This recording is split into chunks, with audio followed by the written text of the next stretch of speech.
I'm Tammy Sweet with Fernandez Real Estate Group, and this is the second in our educational series, State of the Market 2022. So I also want to give a shout out to Prime Lending for providing water and snacks for us tonight. Another shout out to Denali Harley Davidson for letting us use their facility. They're always fantastic about working with community events. So, all right, let's just get this baby cruising. All right, so Fernandez Real Estate Group, we are a small group, boutique, if you will, but we were established in 2019. We believe in empowering our clients through education. We have cumulative real estate experience of 57 years, lots of great minds in this group. And we can offer you expert advice in real estate education, new construction, maximizing the profit when you're selling, maximizing the future return of investment when you're buying, real estate investing, marketing and branding, and REO and distressed property acquisitions, foreclosures, and short sales. So that's kind of a little bit about us. This evening, we're going to be looking at a market overview. We're going to compare the Mat-Su Valley annual from 2021 to 2022. We're going to look at the difference between July of 2022 and August. We're going to do the same for Anchorage, annual and monthly comparison. And then I'll just show you a brief comparison of what's happening between the Valley and Anchorage in the month of August. We'll touch on a historic overview of interest rates and our 2022-23 expectations and moving forward. We're going to look at renting versus owning and discuss a few of the benefits of home ownership. And then we're going to hit the basics of lending, the programs that are available, different loan types, qualifications. And if time allows, then I'm going to briefly touch on, and I mean down and dirty, buying and selling. Then we'll open it up for questions and answers. All right, so let's start with the Mat-Su Valley. What you're looking at here is the difference between 2021 and 2022. So in 2021, we had 339 active listings versus 468 active listings this month. That is a 38% increase in just a year's time. Our overall pending went from 600 last year, same month, to 394. So we're seeing a little bit of a decrease in the pendings this month alone. Interest rates have risen a little bit, so that's to be expected. Our overall pending ratio has also dropped for that same reason. We sold 1,228 last year, 1,158 this year. That's only 70 houses, 5.7% decrease. It's staying pretty steady from last year to this year. Our sold average days on market has increased just a little bit, keeping in mind that as our inventory is low, then the buyers that are coming in and fighting for the properties, last year, it was the hottest market we've seen. This year, it's a little bit slower, but not substantially slower. And our median days on market increased by just 1 day. So average sales price, however, did increase by 32,800 or 9%. Again, to be expected. The overall market, we are in a seller's market. We were in a heavy seller's market last year, and our seller's market is actually creeping towards a buyer's market, which is good for buyers. Looking at last month to this month, we're showing that we did add several properties in our active listings, a 7.9% increase. We had a slight decrease in the pendings. There's variables in that. Again, we saw some interest rates increase. We saw inventory increase, giving people a few more options. And with the overall pending having a slight decrease in the quantity of properties also decreases our pending ratio by 4%. So over a 6-month period, we added 72 properties in the sold category, but our average days on market and our median days on market stayed exactly the way they were. Now, sales price between last month and this month was a 1% change. So we saw some pricing increases pretty heavily last summer. This summer, those increases are very low. So we are still maintaining that seller's market. So let's look at Anchorage. Same information on this one. We saw, oh, that's completely not, yeah, a 3% decrease in the active listings over the year. We saw a 31% decrease from the overall pending from last year to this year, and the pending ratio dropped by 8%. With sold properties, we actually sold fewer properties this month compared to last year. Again, keeping in mind our hot market, 16% decrease, not hugely substantial, but our average days on market, how quickly these properties are selling on the market, did decrease by 4 days, which is good. That means they're selling just a little bit faster. And our median days on market stayed exactly the same. Our sales price did show a slight increase, 6.22%. So again, last year we saw substantial increases in our sales prices. This year, we're not seeing as heavy a change. Definitely in a seller's market last year, still in the same seller's market this year. So if we look at the comparison, just the month to month, we're showing an additional 22 properties over the last month. We're seeing an additional 10 properties pended this month versus last month, so 1.9% increase. Not bad. Our overall pending ratio dropped just a little bit. And then if we go in looking at our solds, we did sell 69 more properties just over this month. So everything is still moving. Those of you that are curious and you think that everything is screeched to a halt, it really has not. It is still a great market for you to buy.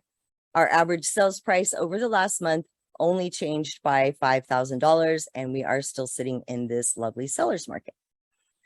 So when we look at that, what we see between the two markets, the Valley and the Anchorage municipality, is that we have more active listings here in the Valley than Anchorage does, but Anchorage is pending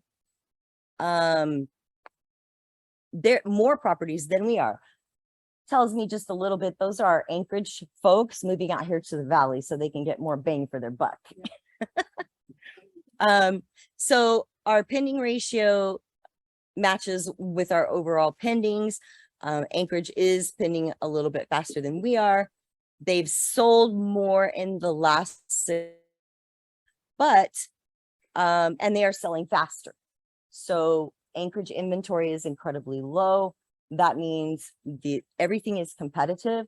You're seeing multiple offers on properties consistently. So they are popping off the market a little bit faster. We have a little bit more inventory out here in the Valley. So median days on market are pretty similar, 1 day difference, but look at the difference in the average sales price. So out here in the Valley, the average sales price is $396.67 versus the Anchorage sales price is $459,281. Yep. That tells us that, again, I think our Anchorage people are like, yeah, let's get out to the Valley where we can get more house, more land for what we're paying. And it is still the seller's market. The overall market, or the absorption rate, this bottom number down here at 2.4, means in the Valley, with the inventory that we have, if we didn't have a single property, then we would be out of inventory within 2.4 months. Okay. When you look at the 1.6 for Anchorage, they only have inventory to last 1.6 months. So their inventory is very low compared to what we have in the Valley, and we're not exactly hopping. So we have lots of properties out there, but, and they are coming on more every day. So what this tells us just in the last month is we changed very, very slightly. Wow, I wish I could get rid of that. Okay. I just don't know what to do with that little thing because it's in my way. Okay, thank you. So we had a very, very slight change in the seller's market, but we're creeping back towards the buyer's market. Will we get there? Good question. All right, so let's take a look at what's happening. Now, this is a sample of the history of interest rates over the last 30 years. Our spike right there was 1981 when interest rates were over 16%, which is insane considering the lowest ever recorded was last year, 2021 at 2.96%. So just under 3%. So we haven't seen interest rates like that ever. And naturally, state of inflation, economy, all of those things, the only direction that these interest rates can go is up.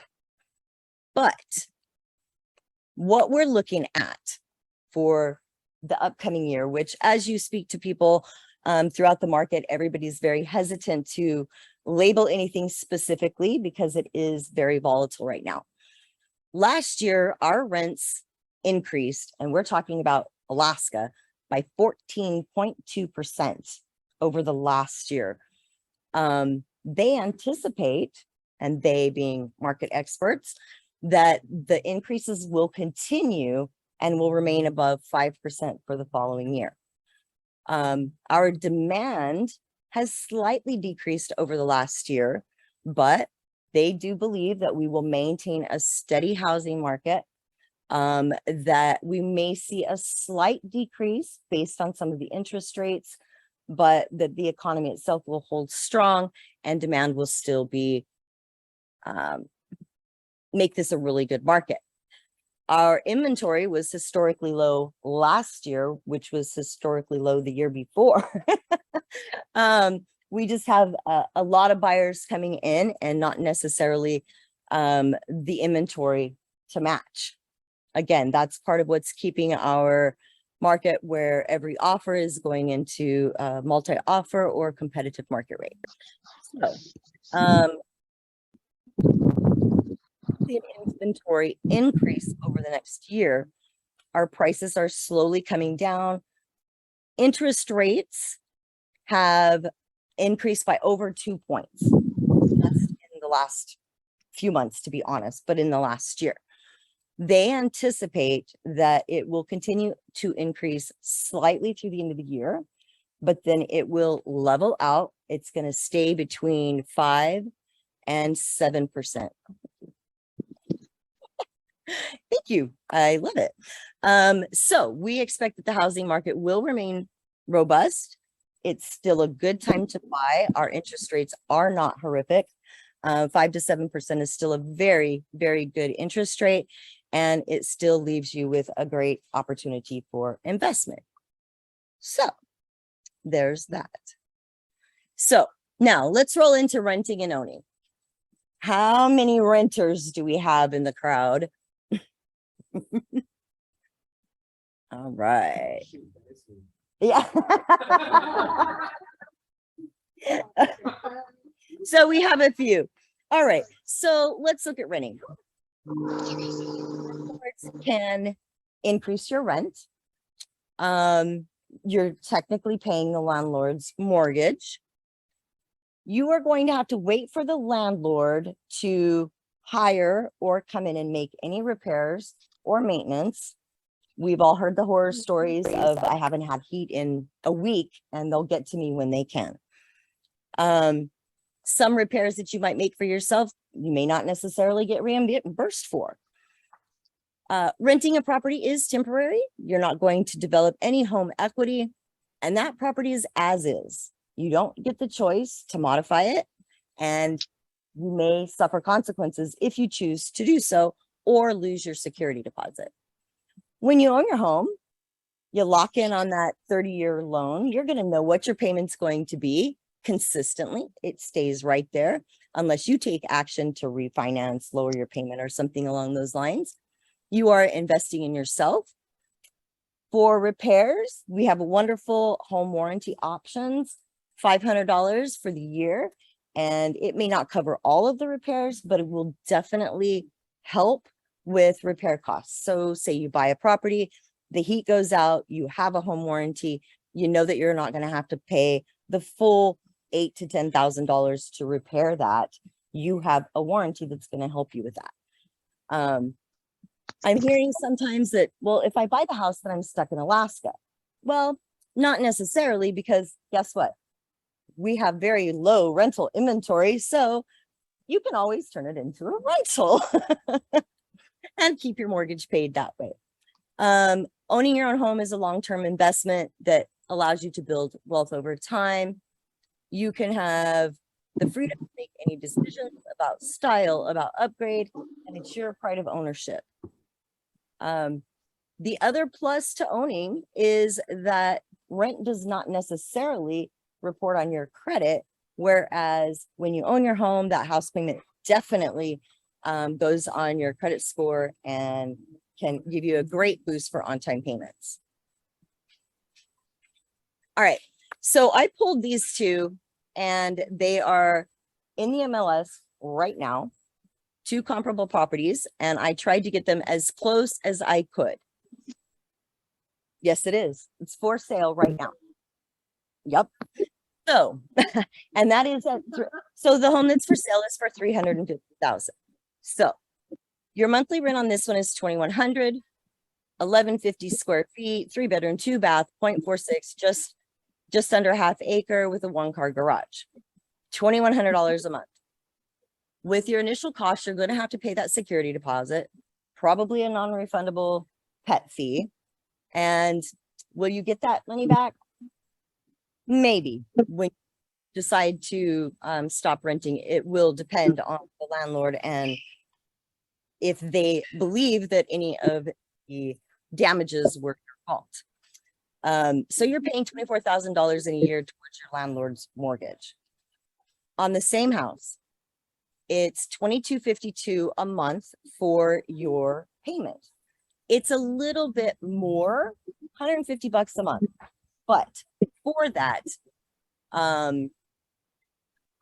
your startup money on this $350,000 home would be $3,000 in earnest money.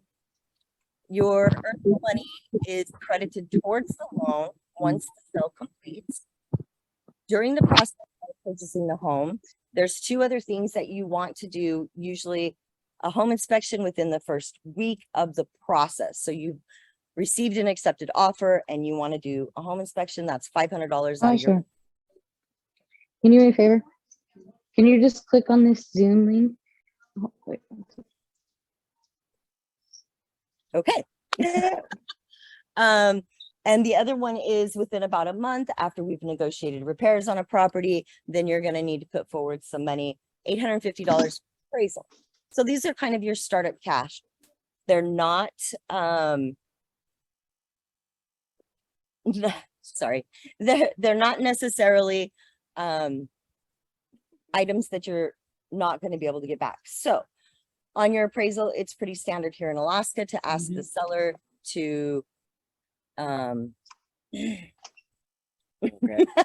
on, technical difficulties. Oh, okay. I was trying to mute.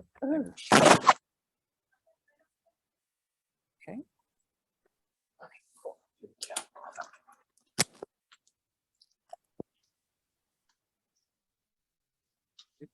I want to go back.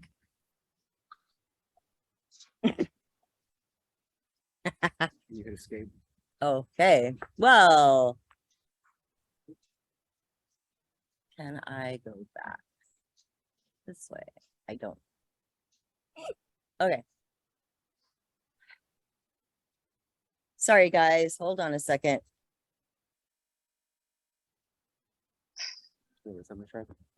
Ah, got it. Okay, hold on. Let's back the train up here. Okay. All right, we're back in business. Woohoo! Panic button done. So we were discussing the own option.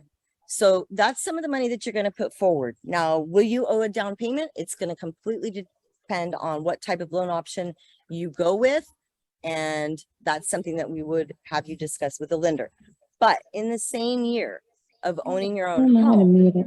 you would build over $4,000 in equity, and the standard tax deduction is $25,200, which is taken, depending on how you do taxes, it is taken off of your gross income, and that means that it can actually move you to a different tax bracket in some cases.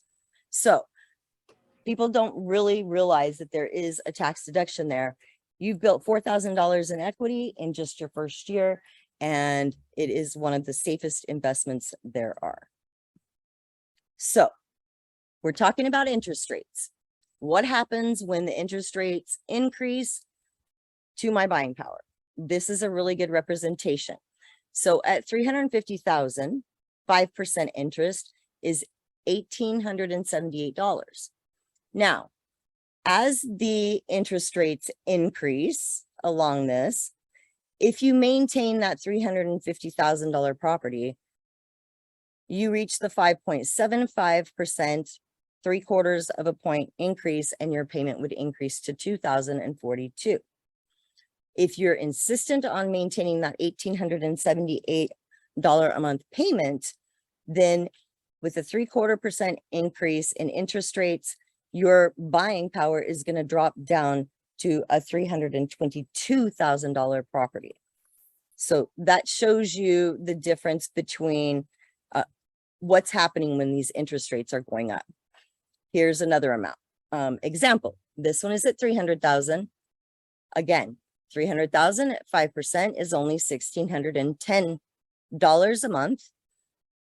If that property, you keep that same property and the interest rate is 5.75, your monthly payment would only go to $1,750. So not horrible. Again, if you're stuck with that 1610, that's the max I want to pay for my mortgage payment, then you're going to need to drop the price range of the properties you're looking at down to the $276,000 price range. So I had lots of questions about how that affects people's payments. That's based off this. Correct. So I have a variety of lender information in here. I hear a lot of questions about loan options. They each represent a little bit differently, but the overall information is the same. I'm not a lender. Everything that I'm talking about today, I've received from professionals, and I will always recommend that you go talk to the professionals because they're going to tell you exactly. These are just estimates. So what we're looking at here is 4 different loans that First Street Financial offers. In the $350,000 home range, 30-year mortgage. It tells you the difference between your down payments on a conventional. I keep hearing 20% down, 20% down. Conventional can go down to 5%. The conventional home possible, again, this is specific to First Rate, would be 12.25. Your VA, we call it 000 down, means that there is no down payment. And the USDA loans that are available right now mimic the veteran loans. So again, no down payment, your interest rates are still low, they are fixed. And then you do have mortgage and insurance depending on the type of loan. Whoa. Okay, that's fun. All right, so what we're looking at here is these same loans, and you're looking at your monthly payments. So $2,409 on a conventional with 5% down, $2,467 at the 3.5% down. Your VA 0 down knocks your payment to $22.95. And again, this USDA loan mimics the VA, and your payment would only be $23.96. So the information that's down here below calculates the difference between what you're paying in your principal, what you're paying in your interest, what your homeowner's insurance, your PMI, all of those things are, and your taxes for this specific property. And it also shows this differential. So obviously your VA 000 down is the favorite one, but not everybody can qualify. So you do have this USDA loan option available with First Rate. This is another example, and this is for a $250,000 house. Your down payment for the 5% is $12,500. 3.5% is only $87.50.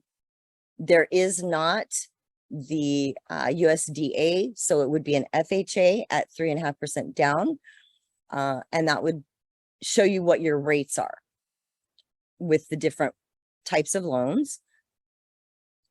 And then we go to the next one. Same thing here. The difference in your monthly payments vary based on really and truly how much money you're going to put down. Again, we're calculating on principal, interest, HOA, PMI, homeowner's insurance calculations, and of course the taxes on this property. And again, so your FHA 3.5% down is not substantially higher than your VA, and your conventional loan would be your highest. All right. So now we're going to look at Loan Depot. Like I said, they present a little bit different. This is at $350,000 as well. And this shows you the interest rate at 3% would mean your loan was only at $280,000, which would be $1,180. If you increase that to 4%, your buying power is going to drop from 350 to 309. At 5%, it drops from 309 to 274. And again, we're keeping these the same. So you're looking for a less expensive property in order to maintain that $1,180 a month house payment. And then if we jump all the way to 6, which we're not there yet, hopefully we don't get there, but we shall see. Then you're down to 246 or a $200,000 property. Every 1% rate hike does decrease your buying power substantially, unfortunately. And I know this one's probably a little bit hard to read. Same kind of data, conventional fixed 5% down loan, the conventional home possible, which is the 3.5% down, your FHA at 3.5% down, and your VA at 0 down. So the highlighted areas are the total loan amount. Obviously, they vary based on the down payment. And then you look down here with these 4 options with Loan Depot, this is what your monthly payments are going to look like. $23.72 if you go with a conventional loan. Your VA is $25.54. Again, you're not putting any money down, therefore your payments are a little bit higher. This breaks down all of the different fees, closing costs, prepaids that are estimated for that property. Again, these would be specific to the property that you purchase. So don't let the cash to close scare you, because there are options. In some cases, the seller is willing to give you a credit towards your closing costs. In some cases, you can get gift funds to help with your down payment. So there are options, and there are also other loans that allow you not to have to put anything down. All right.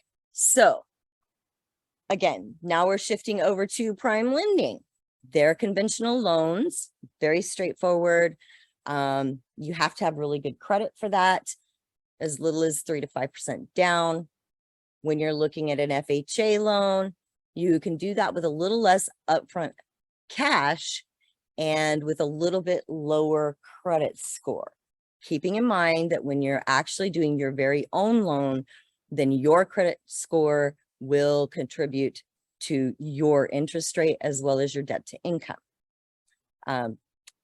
Most folks know that if it's a fixed rate, it's not going to change. Down payment options stay as low as 3%. Your rate's locked, your payment's the same for 30 years. If the rates happen to fall below what you have, you can always do a refi. I'm not going to go over adjustable arms because those do get complicated and I wouldn't want to quote those incorrectly. So that is something that if you are interested in, we can obviously direct you to one of these lenders that can provide you with that specific information. So, all right. Down payment options when you're dealing with prime lending.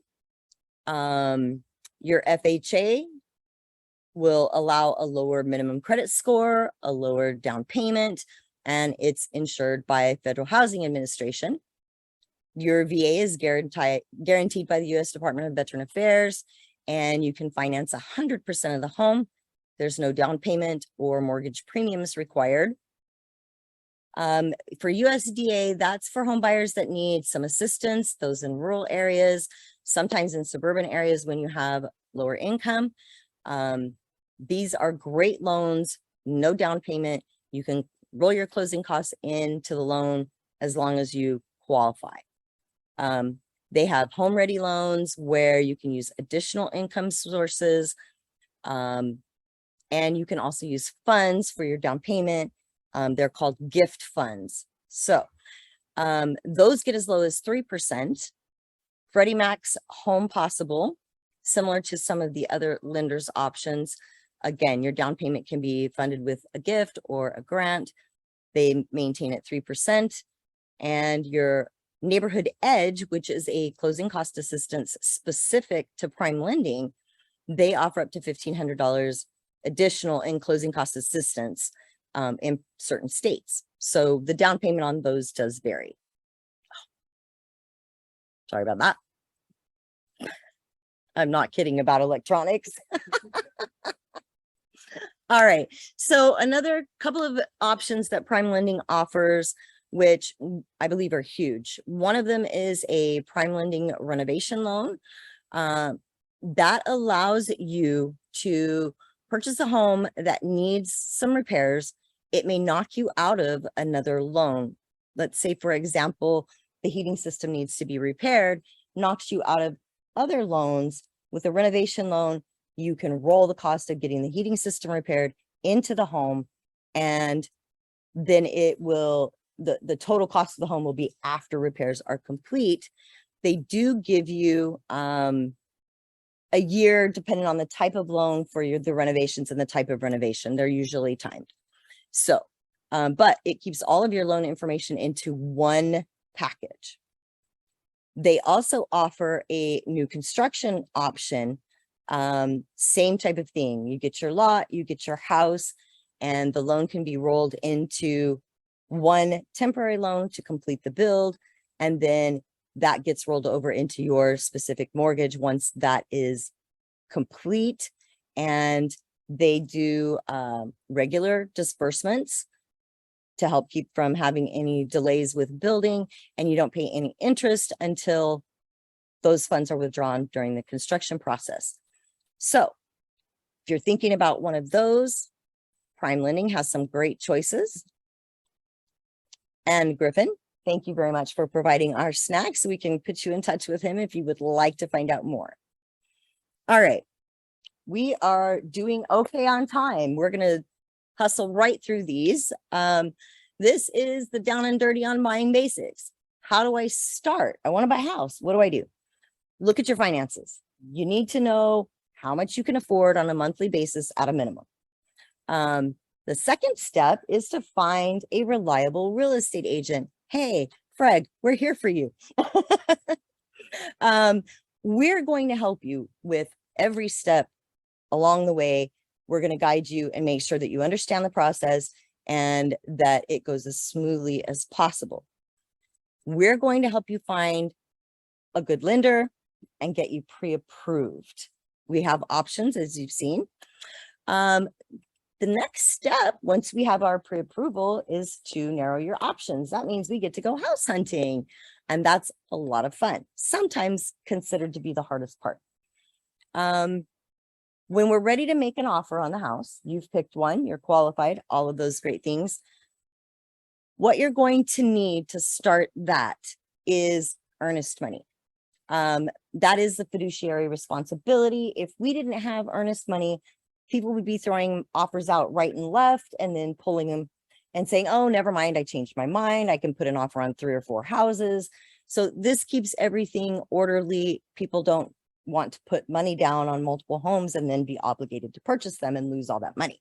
So that is normally 1% of the purchase price. So if it's a $300,000 home, it's $3,000. That earnest money will come back to you. It's credited towards your loan once you reach closing. So earnest money, a pre-qualification letter from the lender that we talked about, and a purchase and sell agreement or the contract that your real estate agent will handle for you. Here's a couple of other pieces to buying. Within the first week of an accepted offer, you have an option to purchase a home inspection.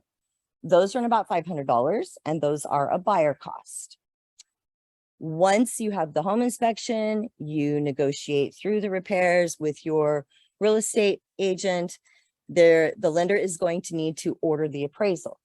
Buyers put the $850 forward for the appraisal, but it is standard in Alaska to ask the seller to reimburse that during the closing process. So that you do need that money up front within about the first 3 to 4 weeks, but it should come back to you in the end. And there again, that information will be in your contract.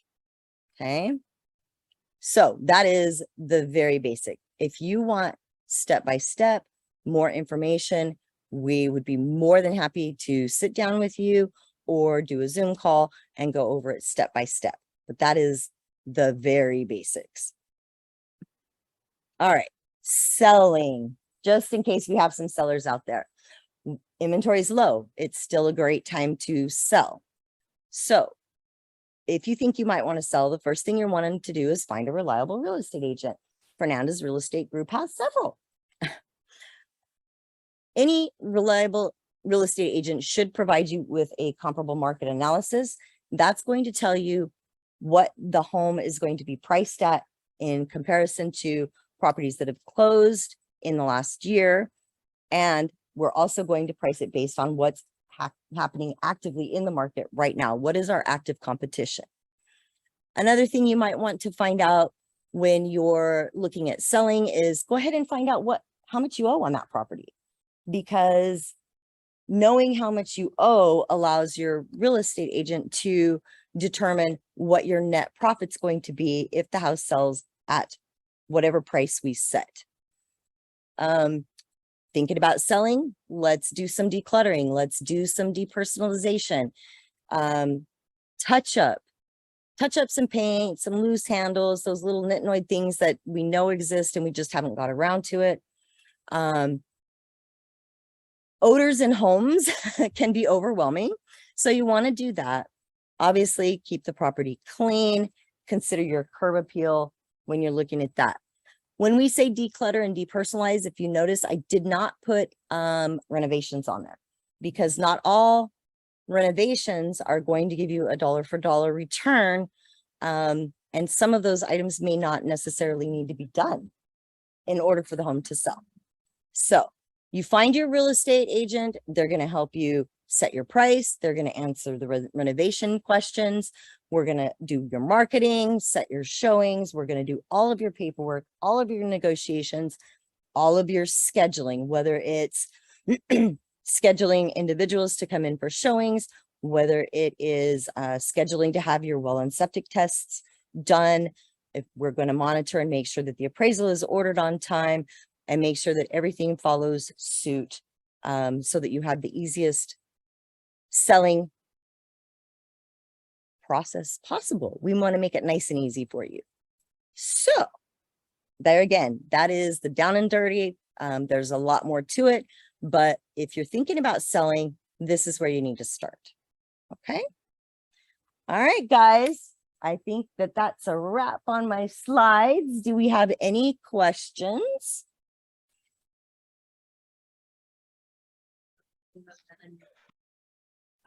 Lance literally just said that. He's like, "You want to go on muted?" I muted your computer so if people talking out of it, Oh, you would okay. hear that. But Oh, okay. Yes. So now I can hear you. I guess if you had a question, I couldn't hear you before, but now I can. Do we have any coming across chat? Okay. All right, guys. Well, I think that wraps for this evening. We are doing these presentations monthly. I think next month we may be veering towards selling basics. But we do have feedback forms and we would love to hear what you guys want to hear about. That's all this is to keep you up to date on what's happening in the market and to provide some answers to some of the questions that we keep hearing. And ta-da! There we are.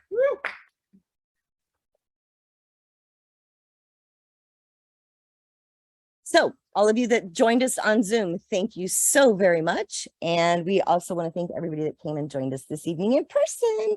It was lovely. Hope to get to meet all you guys and have a great rest of your evening. 29th for the next one. Oh, yes, there we go. Our next one will be September 29th. Tell your friends. I love you.